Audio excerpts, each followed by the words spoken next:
Shalom, shalom. Kita di mana? Di rumah. Mau kaget tadi. Cuman kan ya. Enak. RT-nya nanti.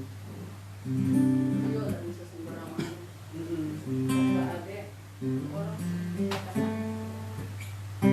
Di busway aja duduknya iya jauh-jauh. jarak, ada jarak.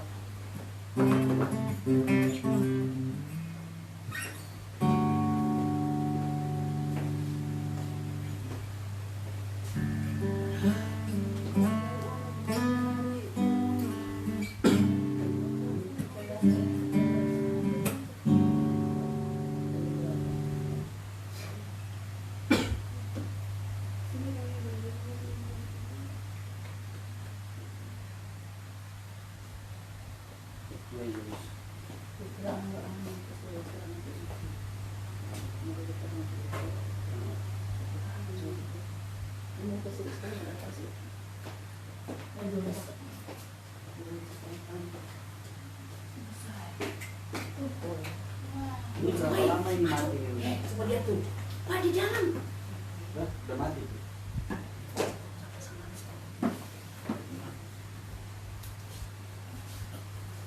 Lopet lagi terus. Tuh lihat tuh. Ya udah nggak apa. Aku hafal kok.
Puji Tuhan, Shalom. Kita bersyukur kalau pada saat pagi hari ini kita boleh ada sebagaimana kita ada. Semua karena kasih dan anugerah Tuhan. Oleh sebab itu, pada saat pagi hari ini kita mau datang mengagungkan nama Tuhan. Kita mau datang puji dan sembah Dia melalui puji-pujian kita. Dan mari kita siapkan hati dan pikiran kita untuk datang memuji, memuliakan nama Tuhan. Kita menyanyikan satu pujian yang berkata, Ku ada sebagaimana Ku ada, dan cuma Tuhan. Mari kita bangkit berdiri. Kita menyanyikan pujian ini dengan kesungguhan hati kita.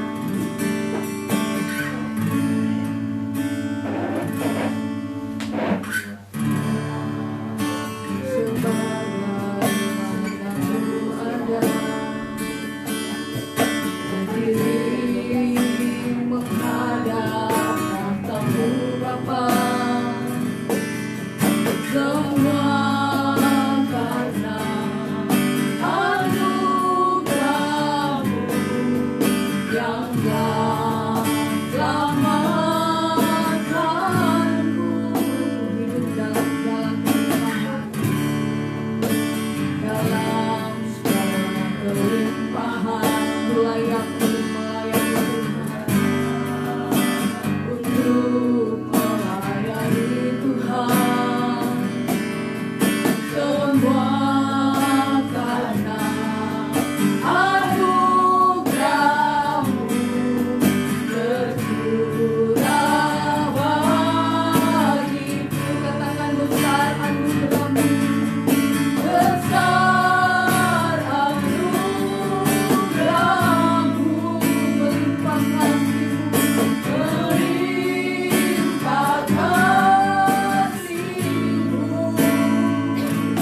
besar Tuhan Allah Bapa kami yang bertahta dalam kerajaan surga.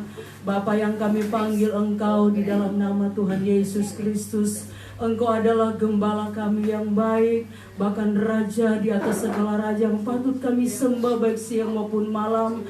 Pada saat pagi hari ini Tuhan, kami datang kepadamu mengucap syukur dan berterima kasih buat pimpinan penyertaan-Mu di dalam setiap kehidupan kami. Kalau kami masih boleh berada sebagaimana kami ada Tuhan, kami tahu semua ini terjadi oleh karena kasih dan kemurahan-Mu dalam hidup kami. Sebab itu apa yang patut kami balas kepadamu Tuhan, tidak lain kehidupan kami yang masih ada, kami datang mempersembahkan kepadamu. Kami rindu untuk memuji dan memuliakan Engkau, karena kami percaya Engkau ada di tengah-tengah kami Tuhan. Seberapa kami yang ada Tuhan, kami percaya firman-Mu berkata, di mana 2-3 orang berkumpul atas nama-Mu, Engkau hadir di tengah-tengah perhimpunan kami.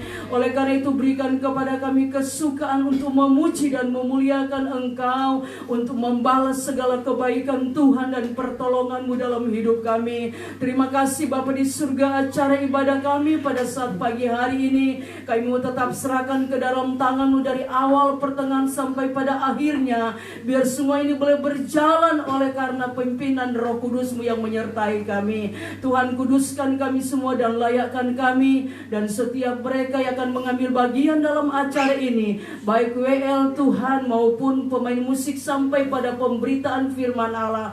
Biar semua mereka boleh tinggal di dalam urapan Allah, dan kami belum merasakan hadirat Tuhan ada di tengah-tengah kami, sehingga ketika kami datang kepada Engkau Tuhan dengan berbagai macam pergumulan, lewat kami beribadah, kami boleh kembali membawa satu sukacita, damai sejahtera dan pada Engkau.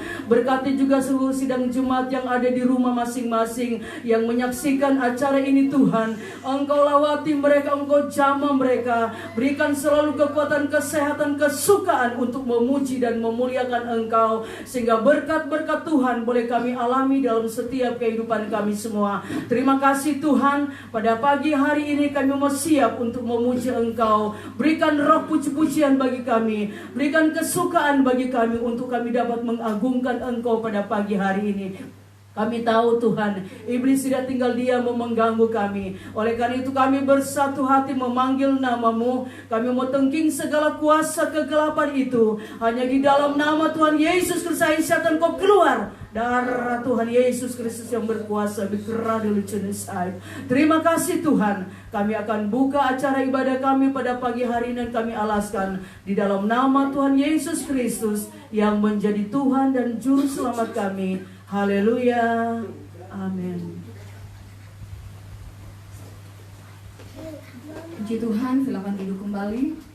Dan pada saat ini kita akan memuji membesarkan nama Tuhan. Kita akan bersorak-sorak, berglori-glori, menaikkan pujian syukur kita kepadanya. Segala puji syukur hanya bagi-Mu Tuhan.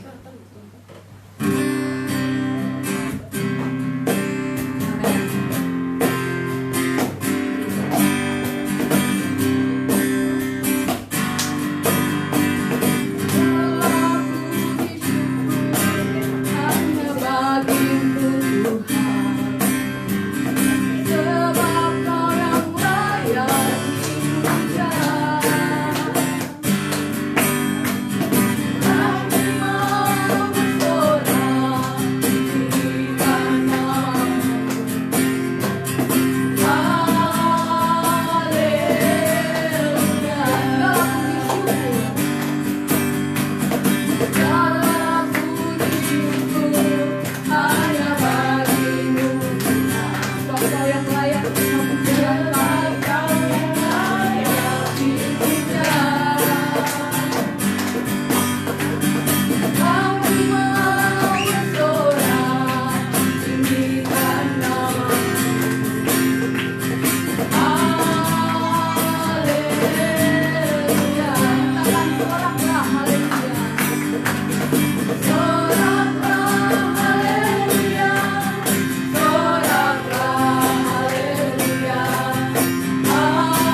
hidup di dalam Kristus, Tuhan sudah memerdekakan kehidupan kita.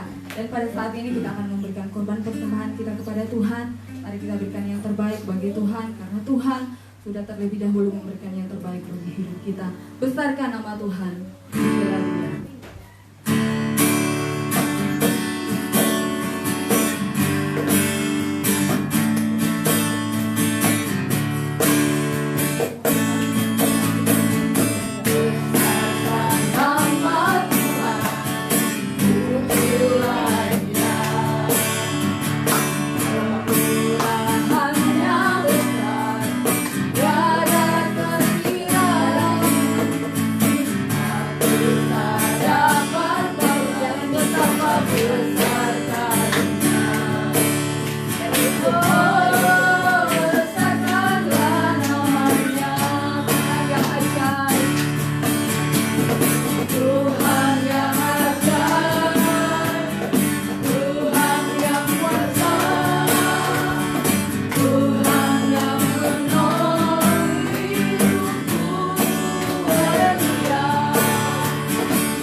Apapun yang kita usahakan di dalam Tuhan, Tuhan akan senantiasa memberkatinya.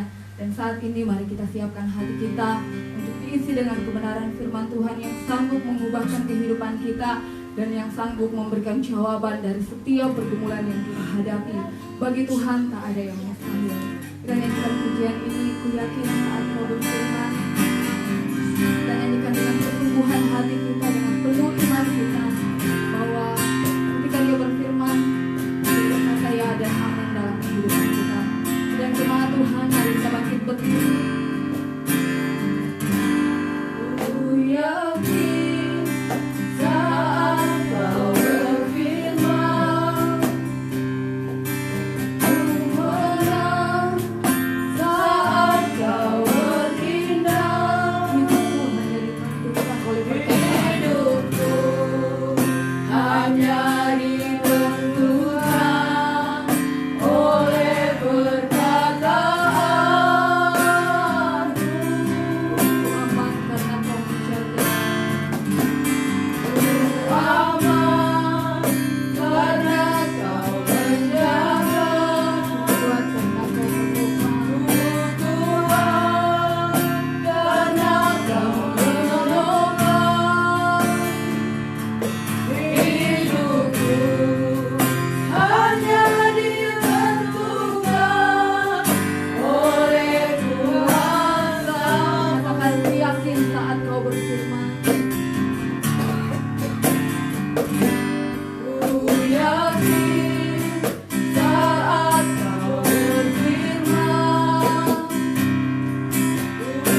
kasih, Engkau Allah yang baik bagi kami.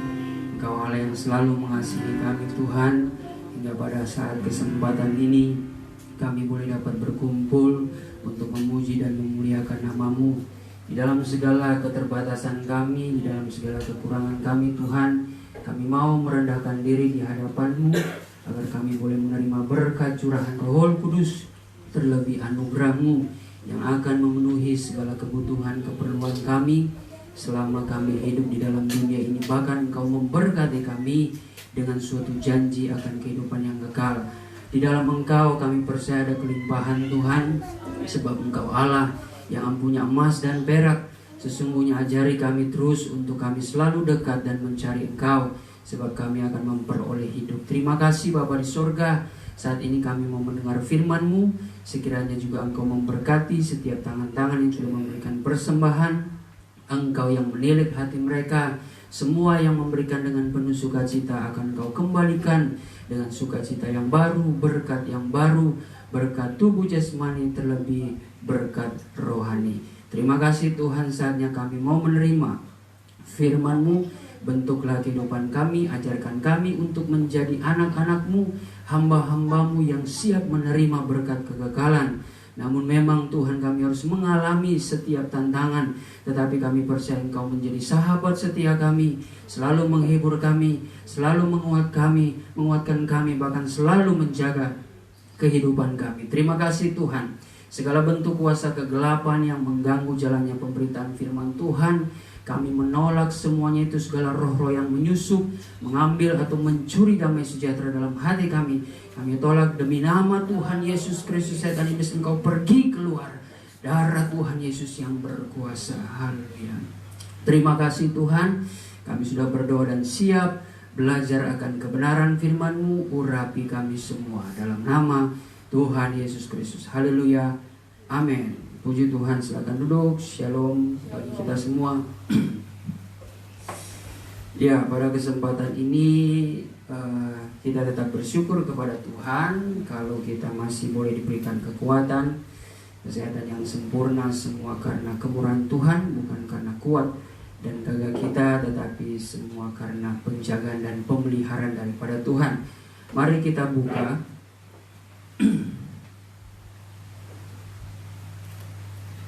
firman Tuhan yang akan saya bawakan pada saat hari ini.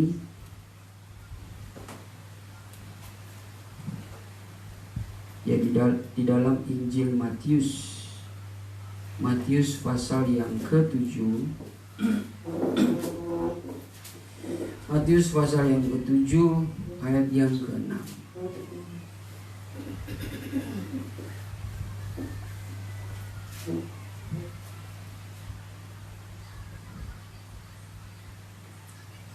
Kalau sudah mendapatkannya, saya mengundang saudara untuk bangkit berdiri. Matius 7 ayat yang ke-6. Hal yang kudus dan berharga.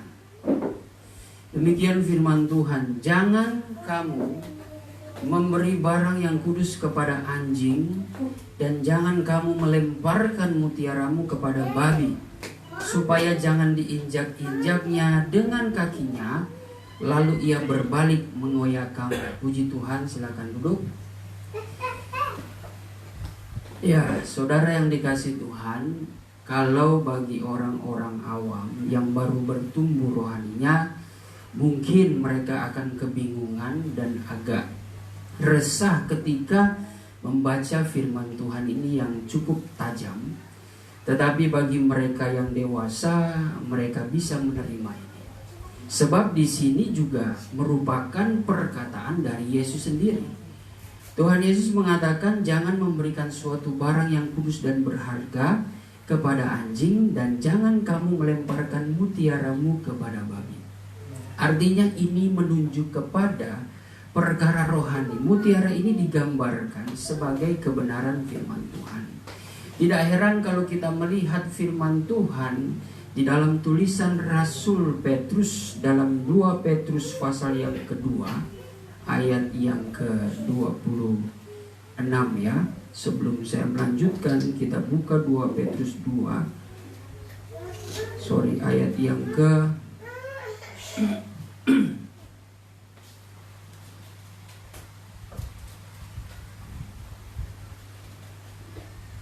19 mengatakan begini, mereka menjanjikan kemerdekaan kepada orang lain, padahal mereka sendiri adalah hamba-hamba kebinasaan.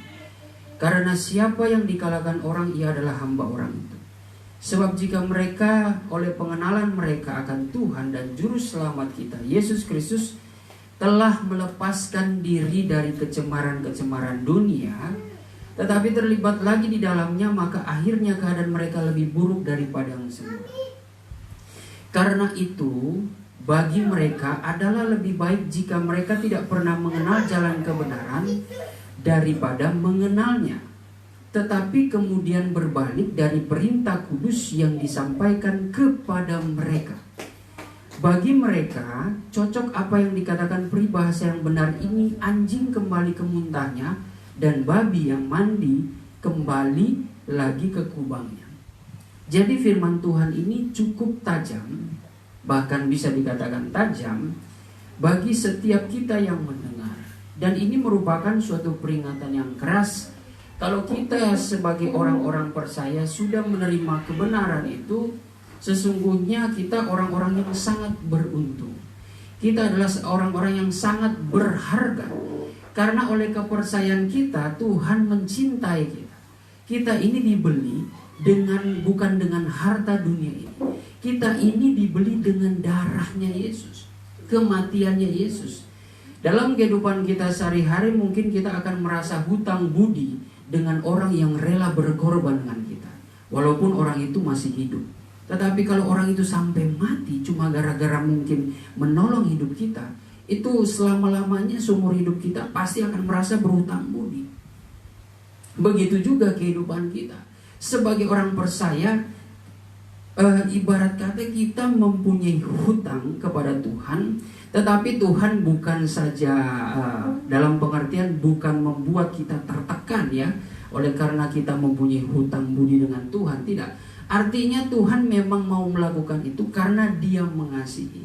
Ya, seperti orang yang sedang bercinta, sepasang kekasih terkadang kalau ingin memanjakan kekasihnya, ingin meyakinkan kekasihnya untuk menuju kepada pernikahan, biasanya banyak sekali rayuan-rayuan mautnya yang mengatakan, wah, sekalipun ada wanita lain aku tetap mencintaimu, sekalipun engkau membelah dadaku, sekalipun aku harus membuangkan diriku di jurang, aku tetap mencintaimu, dan sebagainya dan sebagainya.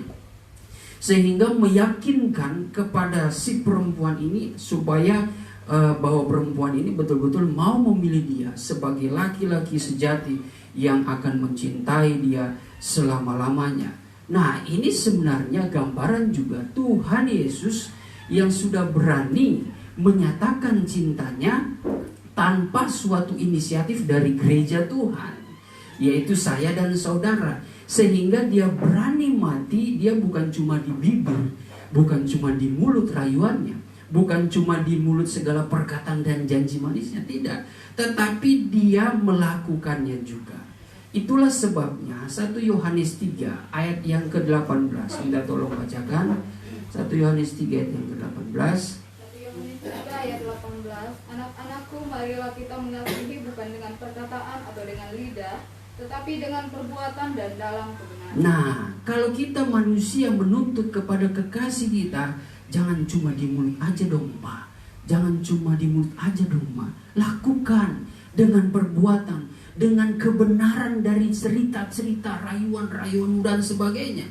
Begitu juga ungkapan dari gereja Tuhan sama seperti itu kepada Tuhan. Tetapi kenyataannya Tuhan sudah melakukannya sebelum kita meminta. Yohanes 15 ayat yang ke-16 mengatakan, bukan kamu yang datang kepadaku, bukan kamu yang memilih aku, tetapi aku yang memilih kamu. Sebab Tuhan yang memilih kita sudah merencanakan supaya kita mengeluarkan buah. Dan buah itu tetap, dan buah itu mendatangkan kepada kekekalan. Karena Tuhan tahu kehidupan gereja Tuhan, kehidupan manusia itu tidak berarti apa-apa tanpa Tuhan. Yohanes 15 ayat yang ke-4 atau 5. Coba kita buka. Yohanes 15 ayat yang ke-5 ya. Yohanes 15 ayat yang kelima. Akulah pokok anggur dan kamulah ranting-ranting. Akulah pokok anggur dan kamu ranting-rantingnya. Barang siapa tinggal di dalam aku dan aku di dalam dia, ia berbuah banyak, sebab di luar aku kamu tidak dapat berbuat apa-apa. Nah, ini yang menjadi pemahaman suatu prinsip sebagai orang percaya. Kita di luar Tuhan itu kita tidak dapat berbuat apa-apa. Sesungguhnya kita di luar Tuhan, kita akan kehilangan sesuatu hal yang berharga. Seperti mutiara yang berharga. Kalau di dalam Injil Matius ada suatu kisah, saudara, bahwa ketika orang menemukan mutiara di ladangnya, lalu orang itu menimbun kembali mutiara itu, dan dia pergi menjual harta miliknya. Sebab dia tahu ada mutiara yang lebih indah, yang harganya lebih mahal dari apa yang dia miliki, daripada yang sehingga dia menjual segala miliknya dan dia kembali ke ladang untuk membeli ladang itu. Karena ladang itu sudah menyimpan mutiara ya. Nah, begitu juga kita sebagai gereja Tuhan, ketika sudah mengenal kebenaran, kita seperti mendapatkan suatu mutiara yang indah, yang menjadi menjadi kekuatan, memberikan kita kebutuhan, memberikan kita keperluan. Karena itu ibarat harta. Bahkan di Yesaya 33 ayat yang ke-6 mengatakan, hikmat dan pengetahuan akan Allah, itulah yang menjadi hal selamatmu. Lalu harta benda Sion, kaum Israel, itulah yang menjadi harta benda. Itulah yang menjadi kekuatan bagi bangsa Israel. Lebih baik kita buka saja Yesaya 33 ayat yang ke-6. Masa keamanan akan tiba bagimu, kekayaan yang menyelamatkan ialah hikmat dan pengetahuan. Takut akan Tuhan itu adalah harta benda Sion. Nah, kekayaan yang menyelamatkan itu adalah hikmat dan pengetahuan akan firman Tuhan. Lalu takut akan Tuhan, harta benda Sion, harta benda kaum Israel. Begitu juga kehidupan kita sebagai Israel rohani. Firman Tuhan itu sangat berharga, melebihi harta kekayaan yang ada di dalam dunia ini. Saudara boleh mencari harta, memburu harta, silakan. Saya katakan silakan, tetapi jangan terikat dengan hal itu. Kalau kita terikat dengan itu, maka kita akan mengenapi firman Tuhan, di mana hartamu berada, di situ hatimu berada. Jadi kalau kita mengikatkan atau memburu harta kekayaan di dunia, maka hati kita ada di situ. Tapi Tuhan katakan, jikalau engkau mencari harta yang ada di sorga, itu tidak dimakan ngengat dan karat. Pencuri tidak bisa mencurinya. Siapa yang bisa mencuri jikalau kerajaan sorga menjadi bank, tempat menyimpan harta kita? Yaitu apa? Mengamalkan perbuatan baik. Mungkin dunia tidak menghargai saudara sudah melakukan perbuatan baik. Tidak dapat melihat saudara sudah menolong orang banyak. Tidak dapat melihat saudara betapa kasihnya kepada saudara seiman, saudara sesama saudara, dengan tanpa menuntut balas. Tetapi di mata Tuhan saudara sangat berharga. Saudara sedang menimbun suatu harta di kerajaan sorga.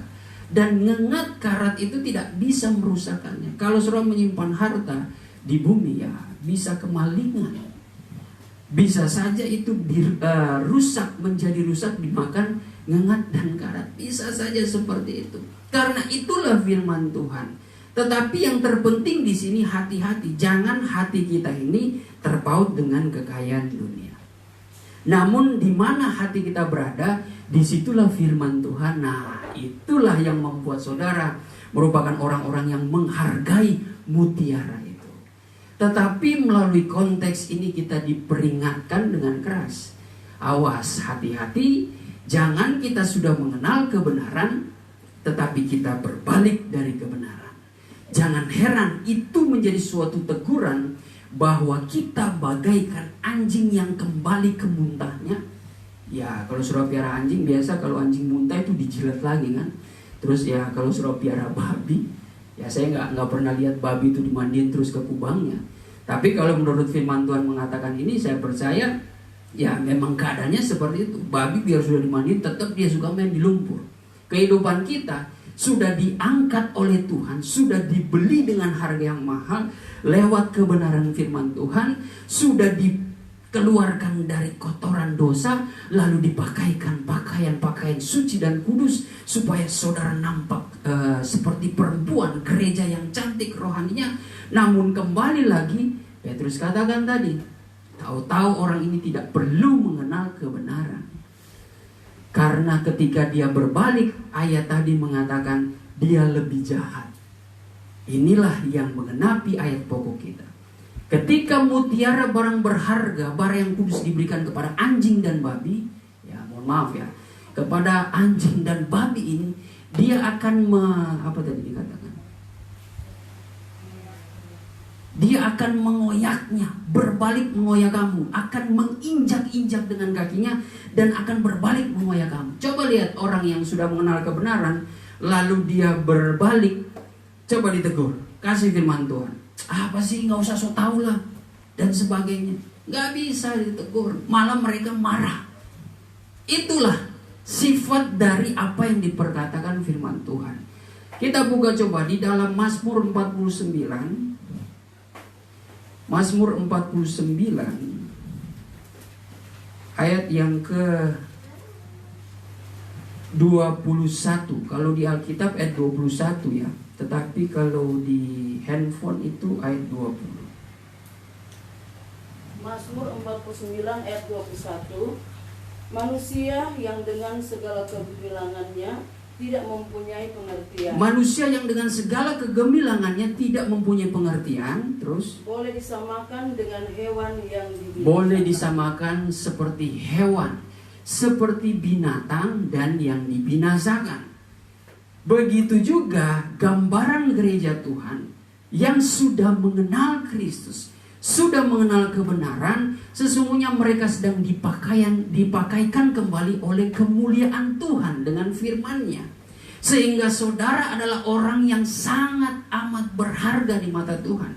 Dunia boleh menghina saudara, tetapi kalau engkau melakukan kebenaran, sesungguhnya engkau berharga di mata Tuhan.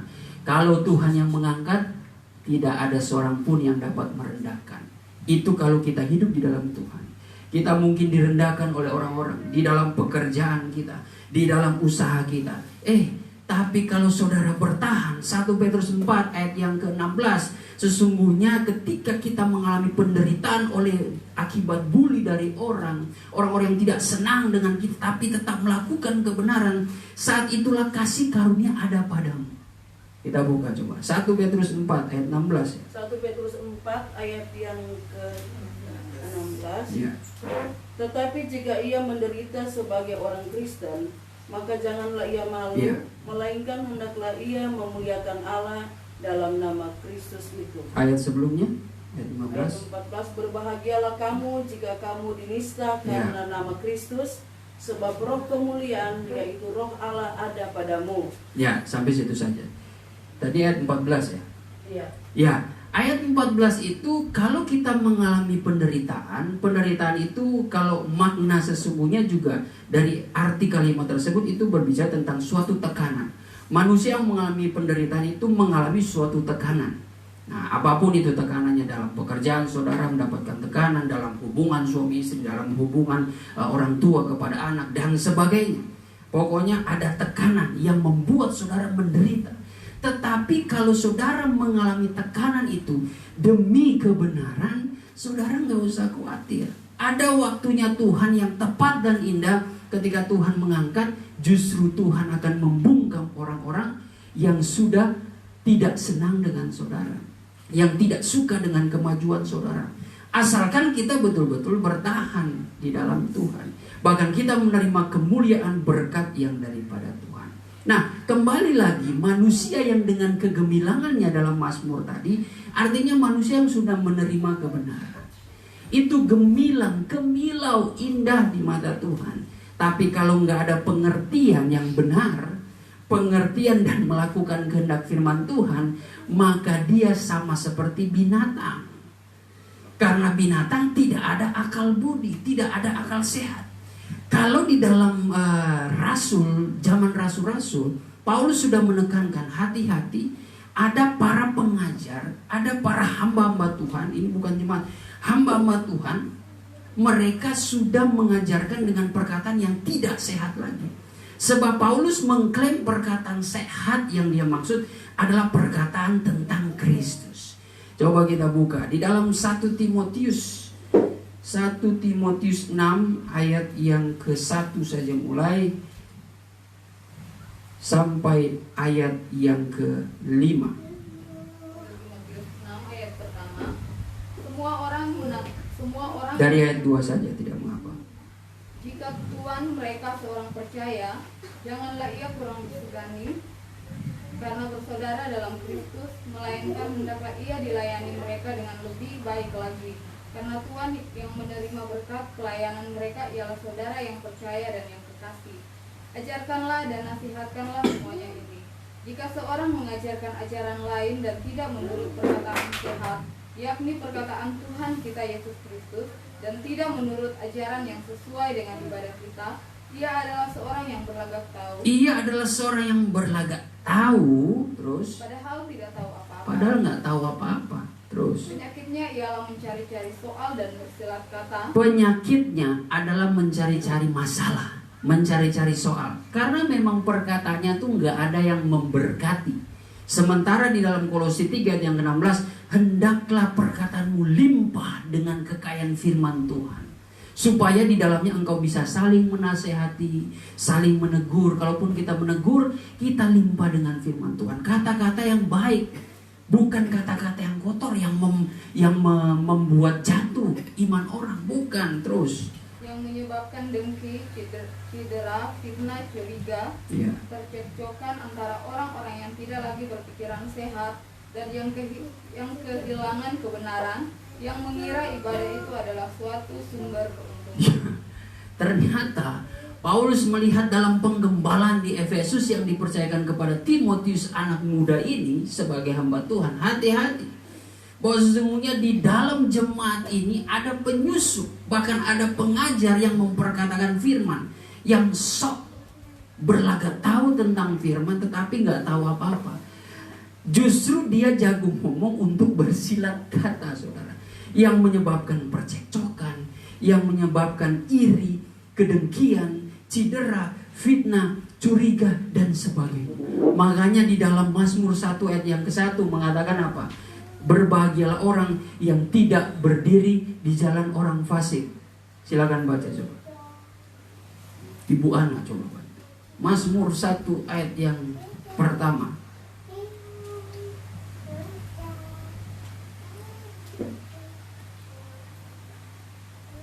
Mazmur 1 ayat yang ke-1.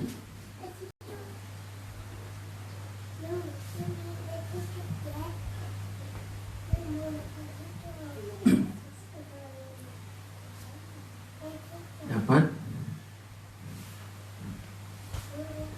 Mazmur 1 ayat Ya. 1. Berbahagialah orang yang tidak berjalan menurut nasihat orang fasik, Berbahagialah orang yang tidak berjalan menurut nasihat orang fasik, yang tidak berdiri di jalan orang berdosa, yang tidak berdiri di jalan orang berdosa, dan yang tidak duduk dalam kumpulan pencemooh. dan yang tidak duduk di dalam kumpulan pencemooh. Terus ayat yang kedua. Tetapi yang kesukaannya ialah Taurat Tuhan, Ya. dan yang merenungkan Taurat itu siang dan Tetapi yang kesukaannya adalah Taurat Tuhan, yang senantiasa merenungkan akan firman Tuhan setiap hari, siang dan malam. Jadi pergaulan itu kita sebagai orang percaya memang harus hati-hati juga. Itu ayat kontrol yang kemarin saya dapat di dalam perjamuan. Jadi dalam perjamuan kemarin sebenarnya ada penglihatan dari Ibu Gembala. Yang mungkin maksud Tuhan tidak saya kelupaan, mungkin karena tampaknya itu untuk orang di sini. Sebab ketika siapa itu yang membawa Ibu Gembala, ketika Ibu Gembala itu membawa daripada perjamuan kudus, ternyata ketika menyembah, di dalam penyembahan itu Tuhan meneguhkan bahwa sesungguhnya ketika Ibu Gembala membawa, Tuhan yang mengambil dan memberikannya itu. Makanya ayat itu terkesan pas dengan kita. Kepada Ibu Ana, ketika Ibu Gembala itu membawa kepada Ibu Ana, Tuhan ambil, Tuhan kasih. Jadi mungkin secara logika ya bebas lah, itu kan random. Pokoknya dengan perasaan kita yang lempeng-lempeng aja nggak ada pikiran, ambil. Tetapi kalau dengan penglihatan seperti ternyata sesuai dengan kebutuhan rohani kita dan pergumulan kita, ya puji Tuhan. Berarti memang betul apa yang Tuhan ambil dan Tuhan berikan. Habis itu ke Mama Mori, Tuhan ambil, Tuhan berikan. Nih, habis itu ke Reka, ke Antok sayang, Antok lupa. Nah, lalu ke Ibu Enji, ambil, nah, dikasih. Jadi bukan ibu gembala, itu penglihatannya, bukan secara nyata, itu penglihatan. Jadi saya karena kelupaan ya saya ingin mengingatkan, peganglah baik-baik akan kebenaran firman Tuhan itu. Seperti ayat pokok kita waktu beberapa 2 minggu lalu, bahwa peganglah yang baik yang ada padamu sampai aku datang. Nah, saya sudah menjelaskan aku datang, Tuhan datang ini bukan secara universal saja. Tuhan datang secara pribadi pun itu dikatakan Tuhan datang. Tapi kita harus pegang firman Tuhan itu. Jangan kita memiliki sifat seperti orang fasik. Jangan kita bergaul dengan orang-orang seperti ini. Karena di dalam penggembalaan memang ada seperti itu. Di dalam gereja ada pengajar-pengajar yang sok tahu. Mereka kelihatan pintar ngomong tapi sebenarnya pemecah belah. Ini yang berbahaya. Karena ternyata tadi dikatakan yang mengira ibadah itu adalah suatu sumber keuntungan. Banyak juga pendeta-pendeta yang tidak bertitel, tidak ada basicnya sekolah Alkitab, tidak ada basicnya penggembrengan di dalam penggembalaan dulu di suatu di bawah tangan gembala untuk dididik. Di situ ya menjadi seorang pengerja. Disitulah pembentukan karakter pengerja, bukan di sekolah. Di sekolah itu hanyalah mendapatkan teori. Sekalipun kalau konsepnya asrama, ya memang dia diajarkan kerendahan. Tetapi ketika keluar dari sekolah, disitulah dia mengalami sesuatu pergumulan yang berat dan betul-betul ditekan. Karena perasaan kalau orang habis kelar sekolah Alkitab kan rasanya pengen khotbah. Saya udah penuh firman. Saya siap berkhotbah, saya siap untuk melayani. Padahal belum. Harus jadi pengerja dulu. Di situ dibuktikan ketaatan. Makanya pengerja jangan sok-sokan. Pengerja itu harus di dalam kerendahan hati. Jangan memikirkan, aduh kita kok orang sekolah, kita kok hamba Tuhan, kenapa kita mesti jaga-jaga anak. Nah, biasa ada seperti itu. Kenapa kita mesti sapu di ruang tamu. Kenapa?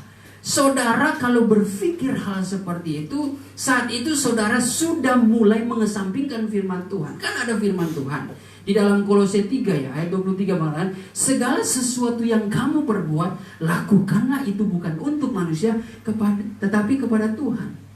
Kalaupun saudara sebagai hamba Tuhan, sebagai pengerja, saudara mungkin di bawah tangan gembala yang otoriter, yang sudah terlalu kasar. Sekalipun memang ada firman Tuhan mengatakan taatilah pemimpinmu sekalipun pemimpinmu bengis. Itu ajaran kepada orang percaya. Artinya kita tetap taat, tetapi ada suatu ketika kalau dia udah berlebihan, sesungguhnya hamba Tuhan mempunyai karakter yang kuat, kerendahan hati dan perlindungan tangan Tuhan. Seperti gambaran di kitab Wahyu, sesungguhnya bintang itu ada di tangan kanan Allah. Itulah berbicara hamba Tuhan. Kalau hamba Tuhan berani diusik, wah hati-hati. Raja Daud saja yang dipilih Tuhan bertemu dengan Raja Saul yang juga dipilih Tuhan. Kalau dia pikir-pikir, Tuhan sudah memilih saya. Raja Saul itu sudah kehilangan roh. Bisa saja dia bunuh. Bisa saja dia usik, dia rendahkan. Tapi apa kata Daud? Sesungguhnya aku hanyalah hamba. Aku tidak berani mengusik yang menjadi biji mata Allah yang sudah diurapi oleh Tuhan. Dia seorang raja, dia punya hak, dia bisa punya kekuasaan seperti itu. Nah, kalau Raja Daud tidak, janganlah kita coba-coba melebihi atau melampaui dari Raja Daud.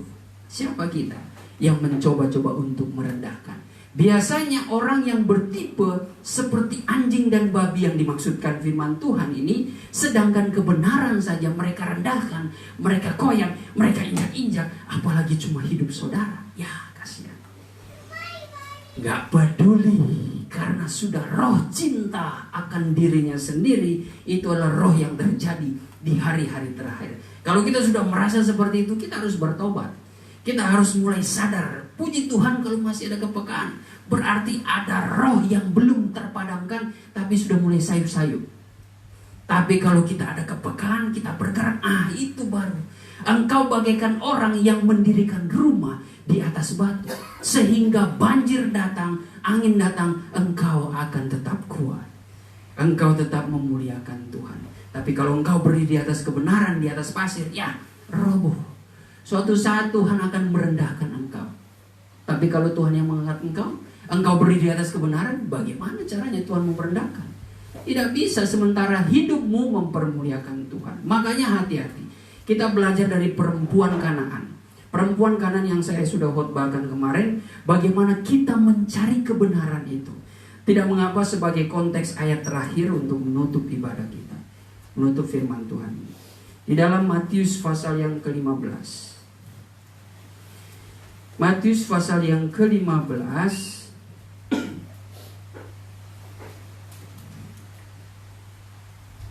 Ayat yang ke-21 sampai 28. Saya membacakannya bagi Anda. Perempuan Kanaan yang percaya. Lalu Yesus pergi dari situ dan menyingkir ke daerah Tirus dan Sidon. Maka datanglah seorang perempuan Kanaan dari daerah itu dan berseru, "Kasihanilah aku ya Tuhan, anak Daud, karena anakku perempuan kerasukan setan dan sangat menderita." Tetapi Yesus sama sekali tidak menjawabnya. Lalu murid-muridnya datang dan meminta kepadanya, "Suruhlah ia pergi.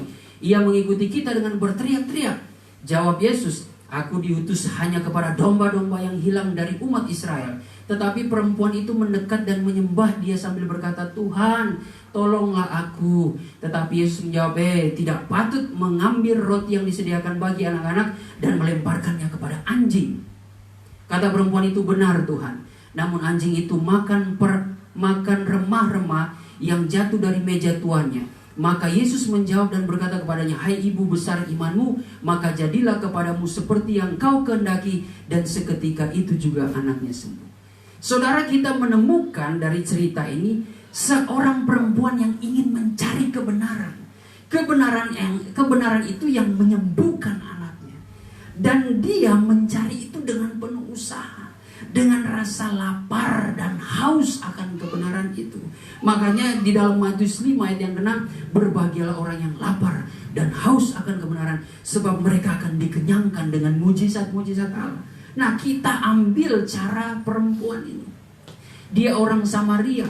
Dia orang yang dikatakan memiliki budaya non-Yahudi. Sehingga orang-orang Yahudi ini kalau melihat sudut pandang mereka terhadap orang non-Yahudi itu seperti anjing. Seperti orang-orang yang direndahkan oleh mereka. Karena budaya orang-orang Yahudi ini adalah mereka menganggap diri mereka adalah pilihan Tuhan. Dan orang-orang Samaria ini sebenarnya Yahudi, tetapi Yahudi kedua, Yahudi yang cuma karena campuran dengan bangsa-bangsa kafir. Makanya mereka begitu merendahkan orang-orang seperti ini. Nah, Tuhan Yesus di sini bukan dia bermaksud merendahkan, tetapi dia menguji perempuan itu dengan dia berkata, sesungguhnya makanan yang diberikan kepada anak-anak, artinya berkat mujizat kebenaran yang diberikan kepada orang-orang Israel, sebab dia diutus untuk orang-orang Israel yang hilang. Karena pada saat itu memang masih zaman Yesus, hukum itu belum untuk segala bangsa. Nanti sudah dia naik ke surga, baru hukum itu untuk segala bangsa. Sehingga dia mengatakan, tidak pantas berkat ini yang diberikan kepada anak dilemparkan kepada anjing. Tapi apa jawaban perempuan? Benar Tuhan, tetapi anjing itu memakan remah-remah yang jatuh dari meja tuannya. Inilah kerendahan hati yang ternyata menggugah Allah, menggugah Yesus sampai mengatakan, tidak pernah kulihat iman sebesar ini. Karena di Matius 17 ternyata Tuhan justru melihat di antara orang Yahudi, murid-muridnya yang menghadapi kasus yang sama, anak yang kerasukan setan, murid-muridnya tidak bisa menyembuhkan. Bahkan seorang bapak yang membawa itu dikatakan sesat. Kamu tidak bisa menyembuhkan karena kamu kurang percaya dan kamu sesat. Makanya Tuhan singgung, sesungguhnya iman sebesar biji sesawi aja. Engkau berkata kepada gunung, maka gunung itu akan pindah. Artinya Tuhan memang sedang menyindir. Dia tidak melihat ada iman sebesar biji sesawi. Tetapi di sini dia katakan, iman sebesar ini yang akan menyelamatkan kamu. Di sini kita melihat ada suatu usaha untuk mencari kebenaran. Ketika engkau sudah berusaha mencari kebenaran namun engkau berbalik, jangan heran firman Tuhan mengatakan engkau seperti binatang yang tidak memiliki akal.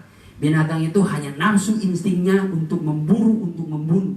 Makanya tidak heran terkadang kalau kita nonton TV, baca berita dan sebagainya, orang yang berbuat jahat sampai mutilasi anak kecil, orang tuanya sendiri. Seringkali kita mengungkapkan seperti binatang ini orang. Ya memang binatang itu mereka membunuh, merobek-robek daripada mangsanya, dia tidak merasa tidak merasa ngeri. Coba kalau kita melihat orang-orang yang sudah memutilasi, kadang kita aja mau memukul anak-anak, apalagi sudah sampai memutilasi, itu gimana ya perasaannya. Tapi kalau sudah sampai seperti itu, tentu itu sudah gelap sekali, sudah dirasuk oleh setan. Nah, ternyata di sini kita bisa menilai. Ada suatu gambaran, anak yang kerasukan setan itu seringkali digambarkan seperti anak yang seringkali dibawa api, seringkali dilemparkan tubuhnya di dalam air, ditenggelamkan dan di dalam api. Itu gambaran gereja Tuhan yang dirasuk oleh setan, artinya bukan kerasukan, yang hidupnya menjadi fasik. Nah, lihat saja, mau dibawa ke api, mau dibawa ke air, dia ikut-ikut saja. Dia tidak tahu jalan yang lurus sebenarnya. Dan setan itu seperti orang yang kerasukan, demikian orang yang fasik. Sebenarnya sudah menyiksakan dirinya, sebab mereka sudah meninggalkan kebenaran itu. Di sini kita diingatkan kembali, untuk mencari kebenaran perlu usaha, tapi jangan engkau membuangkan kebenaran itu, sebab engkau akan menyia-nyiakan kasih Allah, menyia-nyiakan barang yang berharga, yang dianggap seperti mutiara. Tetapi simpanlah itu, pendam di dalam hatimu, supaya engkau menjadi orang-orang yang akan menyatakan kebenaran, dan engkau akan mengalami berkat Tuhan.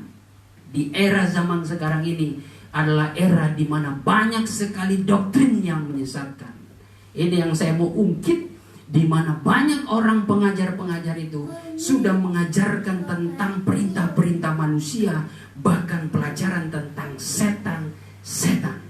Makanya dalam 1 Timotius 4 ayat yang pertama dalam Salinan Lama, hal itu kutegaskan kepadamu, sebab di hari-hari terakhir banyak iman orang menjadi gugur oleh karena pelajaran setan-setan yang mengajarkan tidak tahu bersyukur terhadap setiap berkat Tuhan, tidak tahu mengucap syukur. Lalu kedua, melarang orang kawin. Nah, tetapi liciknya setan, pelajaran yang melarang orang kawin tetapi berbuat zina oke. Nah, itu aneh.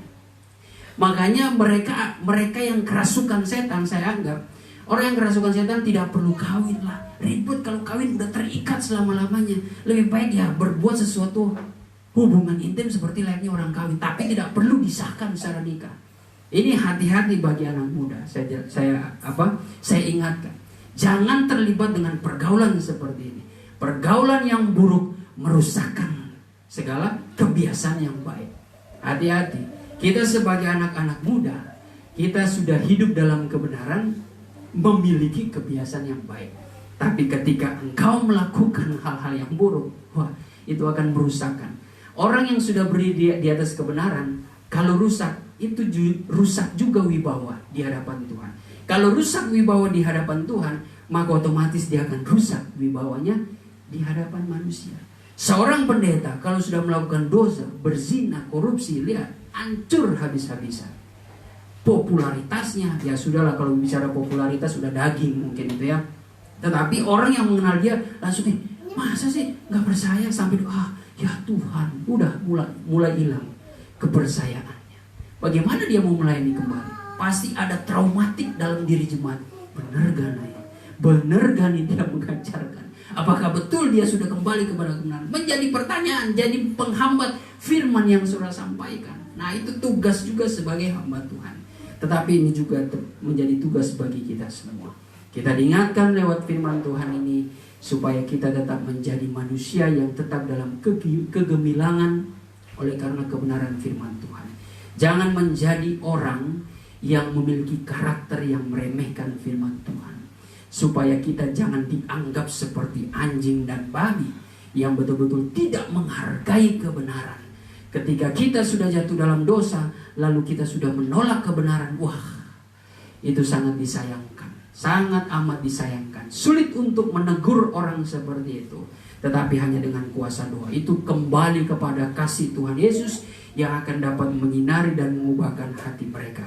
Tetapi sekarang kita yang sudah mengenal kebenaran, waspadalah terhadap hal-hal tentang kefasikan yang dipengaruhi lewat segala keinginan dunia. Itu berbahaya, bisa membuat kehidupan kita justru menjadi hina dalam tanda kutip di hadapan Tuhan. Puji nama Tuhan, tetap berkarya di hadapan Tuhan, tetap menjaga kehidupan yang kudus di dalam kebenaran firman Tuhan, sebab Tuhan mengasihi saya dan saudara.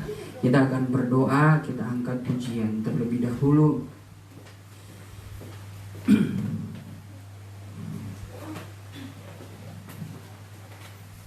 Main DJ ya.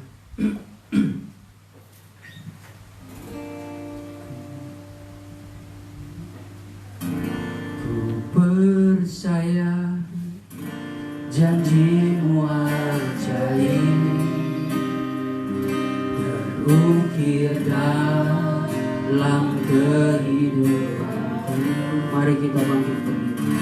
Ku berserah di dalam kekuatan, hanya Kau segalanya bagiku. Percaya janji-Mu ajaib terukir dalam kehidupanku. Ku berserah di dalam kekuatanku. Ku sekali lagi ku percaya janji-Mu ajaib terukir dalam kehidupanku.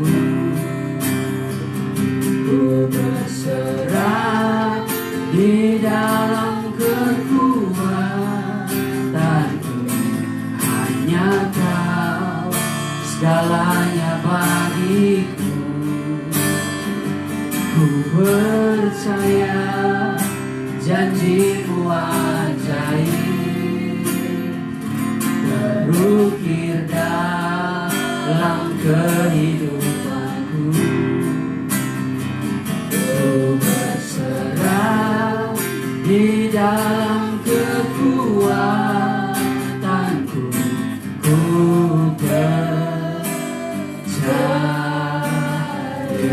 benar ya Tuhan, kami memiliki hati yang selalu percaya kepada Engkau, sebab janji-Mu yang akan melepaskan kami dari segala hal yang jahat, bahkan memberikan kami berkat di dalam kekekalan-Mu Tuhan.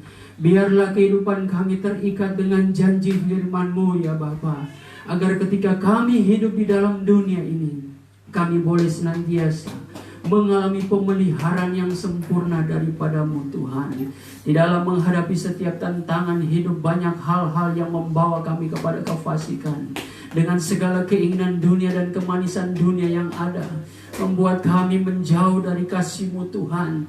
Tetapi sesungguhnya ketika kami hidup oleh terikat ke segala hal keinginan dunia, saat itulah kami tidak memiliki kasih Bapa.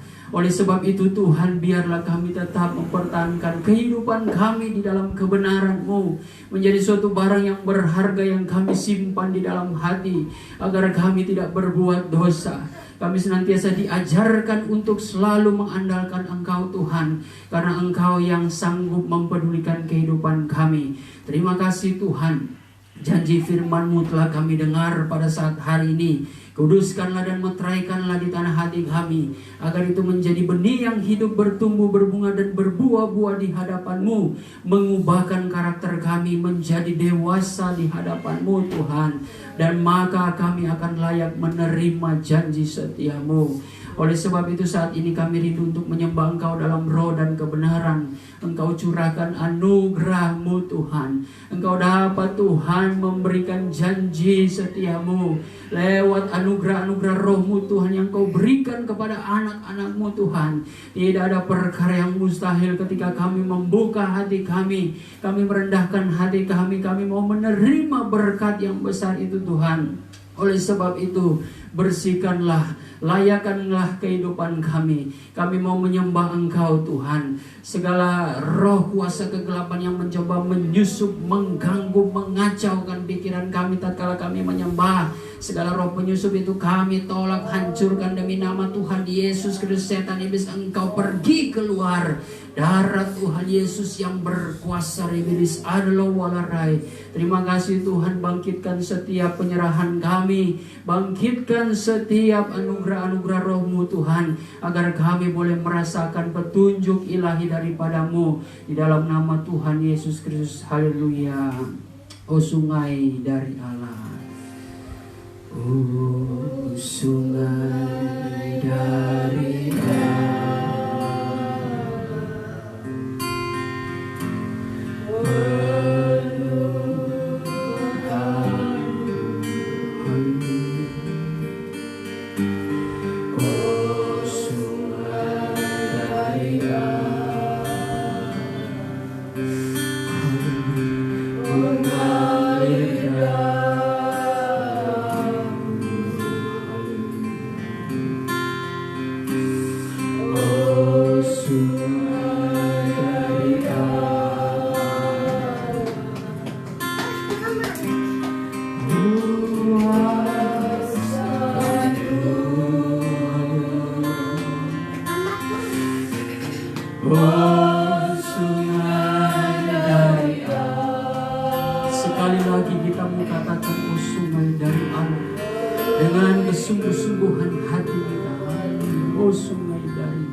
Make out try to what you know the late tonight.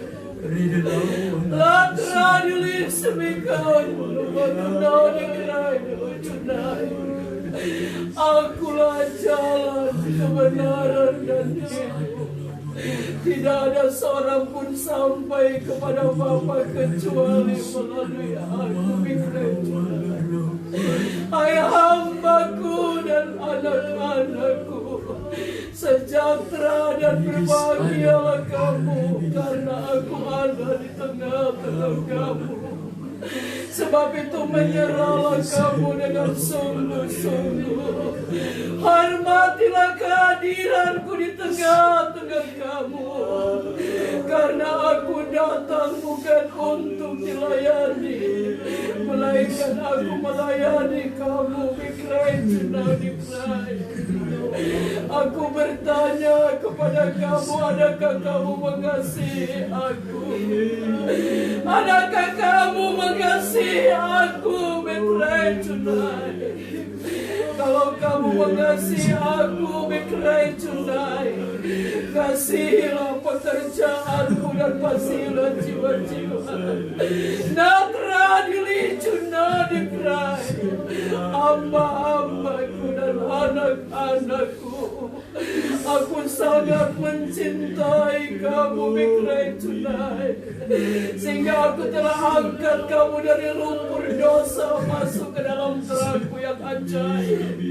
Aku mau supaya kamu mengerti maksud dan rencana dalam hidup kamu, bahwa aku mau jadikan kamu alat yang berguna di tengah-tengah dunia ini. Latra dilituna dikrai. Sebab itu hambaku dan anak-anakku, kalau kamu boleh mendengarkan firman-Ku, ini adalah isi hatiku yang aku sampaikan kepada kamu, agar kamu mengerti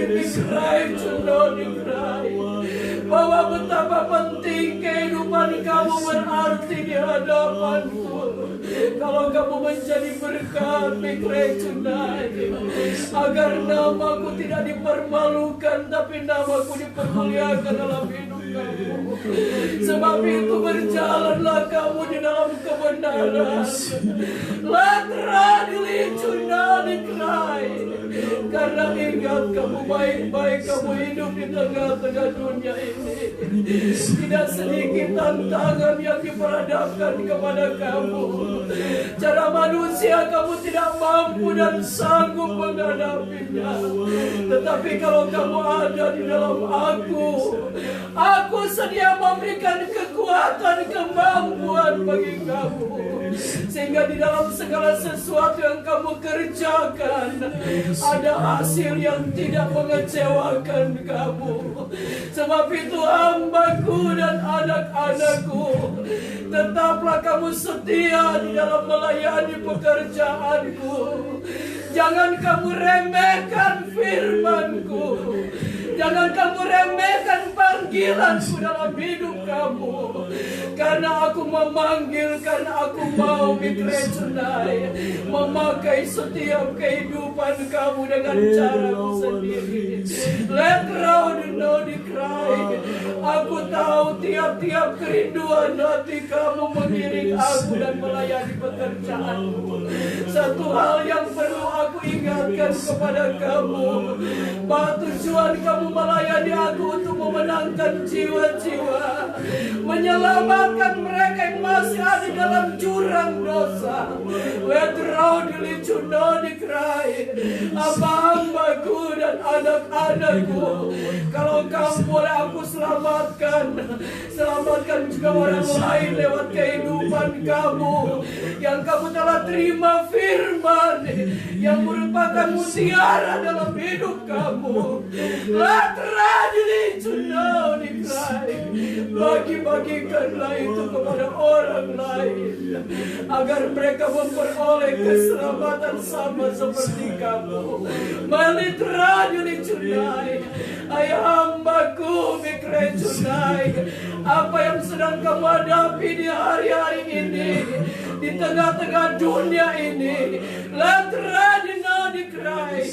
Kamu tidak perlu ragu dan takut, karena aku berjanji aku tetap memelihara kamu. Aku tetap menjaga, melindungi kamu. Pagar api dari sorga senantiasa memagari setiap hidup kamu yang hidup di dalam kebenaran. I need to know the cry. Let's know the cry, the light. Tetaplah engkau tegar melayani pekerjaanku, walaupun aku tahu isi hati mulai hambaku. Banyak tantangan yang kau hadapi dari dalam, tapi ingat engkau baik-baik. Ada satu saat engkau akan lihat kau tonight. Aku akan beracara di tengah-tengah kehidupan keluargamu. Metragli tonight. I become to know the cry. Aku mau engkau tetap tegar di dalam menyampaikan firman, dan layanilah pekerjaanmu dengan sungguh-sungguh. Karena hidupmu aku akan sedia menjamin. Metragli tunai. Apa yang menjadi keperluan kebutuhanmu sudahkah engkau lihat, hai hambaku? Hal-hal yang tidak pernah engkau pikirkan aku sediakan semuanya. Sebab itu tetaplah engkau setia menjalankan tugas yang aku percayakan kepadamu. Mekraudiuli cunau dikrai. Hamba-hambaku dan anak-anakku, aku tetap memperhatikan setiap kamu. Apa yang menjadi pergumulan kamu, kamu serahkan kepadaku, dan aku sedia memberikan jawaban dalam hidup kamu, asalkan kamu percaya sungguh kepadaku. Let no dikrai. Mengertikah kamu? I see kamu tonight. Tetap waspada dan berjaga-jaga, karena kamu tidak tahu apa yang akan terjadi di hari-hari akan datang. Metra di laut, tetapi kalau kamu setia kepadaku, aku berjanji aku tetap melindungi kamu. Meno tonight. Aku harus membuktikan bahwa ada perbedaan antara orang yang beribadah dan tidak beribadah. Lady no dikradela tonight. Mengertikah kamu hamba-hambaku dan anak-anakku? Sejahtera dan berbahagia kamu yang sudah mendengarkan suara rohku dikrai roh dari Terima kasih Bapa di sorga, terpujilah namamu. Kami boleh dihiburkan dengan suara rohmu, dikuatkan dengan firmanmu. Semuanya itu kekuatan bagi iman kami Tuhan. Bertambah-tambahkanlah iman kami di tengah-tengah masa sekarang ini. Mungkin ini adalah masa yang sukar, tapi kami percaya Engkau ada bersama kami, memelihara kehidupan kami Tuhan, yang senantiasa berharap sungguh kepada Engkau. Ampunilah atas segala kekurangan kami, keterbatasan kami Tuhan, segala dosa perbuatan kami yang melawan kehendak-Mu. Tetapi biarlah Engkau bentuk kehidupan kami dengan firman-Mu. Terima kasih Tuhan, diberkatilah keluarga di tempat ini. Engkau yang senantiasa beracara dengan indah dan penuh kasih untuk kami tetap bersatu di dalam Engkau Tuhan, sehingga kami boleh melihat berkat kemuliaan senantiasa memelihara keluarga kami di tempat ini Tuhan.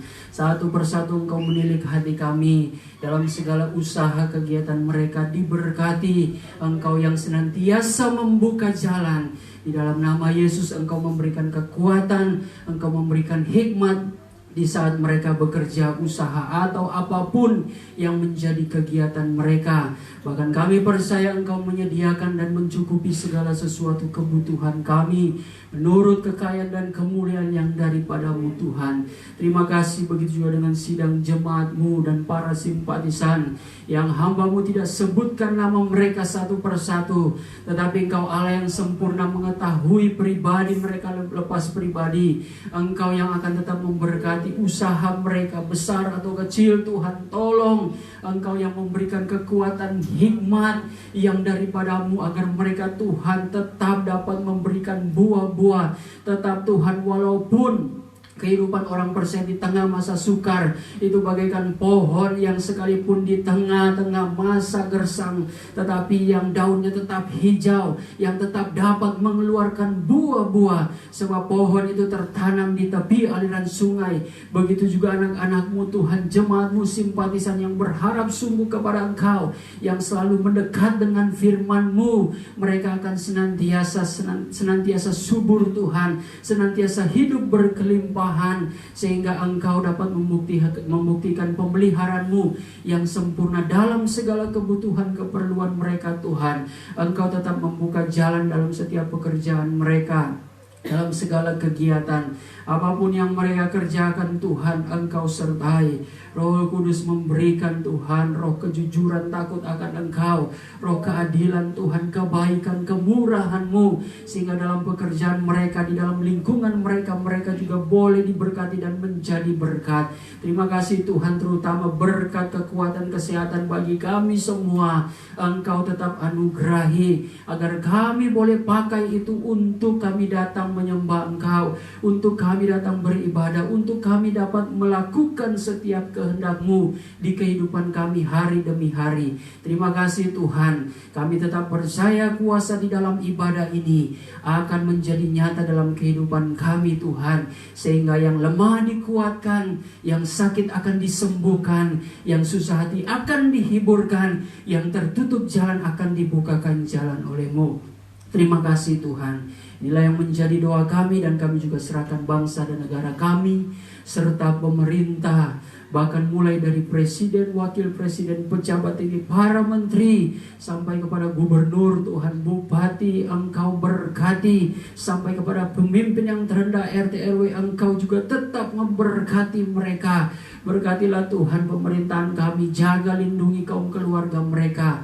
Apa yang mereka kerjakan untuk mengatasi persoalan yang terjadi di muka bumi ini, terlebih di bangsa kami, Engkau memberikan hikmat, Engkau memberikan kemampuan Tuhan, agar Tuhan khususnya bangsa kami tetap merasakan sejahtera yang daripada-Mu. Diberkati bangsa dan negara kami Tuhan. Terima kasih Bapa. Para medis juga yang sedang bekerja, berusaha keras hingga pada saat ini, Engkau tetap memberkati mereka, menguatkan. Engkau jaga lindungi mereka Tuhan, aparat keamanan, semua orang yang terlibat di dalam Tuhan proses yang memberikan pertolongan Tuhan bagi setiap pasien-pasien yang sakit terkena virus. Engkau memberikan kekuatan, bahkan setiap anak-anak-Mu Tuhan, seluruh umat manusia yang terjangkit Tuhan, kami berdoa tidak ada yang mustahil. Kuasa-Mu yang besar dapat memberikan pemulihan. Bangkitkanlah iman kepercayaan mereka kepada Allah, bahwa sesungguhnya hanya Engkaulah yang mampu memberikan kesembuhan, yang mampu menghindarkan dari segala sakit penyakit. Terima kasih Tuhan. Kami sudah berdoa dan akan mengakhiri ibadah kami pada saat hari ini. Sempurnakanlah demi nama Tuhan Yesus Kristus. Haleluya. Saudara dan saudariku yang dikasihi Tuhan, terimalah berkat damai sejahtera yang dianugerahkan Allah Bapa di sorga oleh cinta dan kasih sayang Tuhan Yesus Kristus, di dalam persekutuan Allah Roh Kudus tinggal dan diam di hati kita, yang memberikan penghiburan dan pengharapan yang baru, sukacita sorga dan kekuatan yang baru. Berkat kemenangan ini akan menjadi bagian kita mulai hari ini, esok, dan sampai Tuhan Yesus datang kembali menjemput gerejanya di atas awan-awan dalam kemuliaan yang kekal sebagai Raja di atas segala raja. Haleluya, haleluya. Amin. Puji Tuhan, silakan duduk. Sebelum saya melanjutkan, mungkin ada penglihatan yang bisa disaksikan. Kalau ada,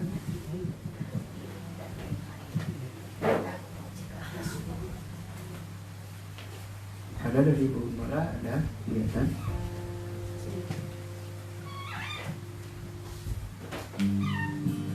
Puji Tuhan, saudara-saudara, saya ingin menyaksikan kemuliaan Tuhan waktu kita masuk di dalam doa dan penyembahan.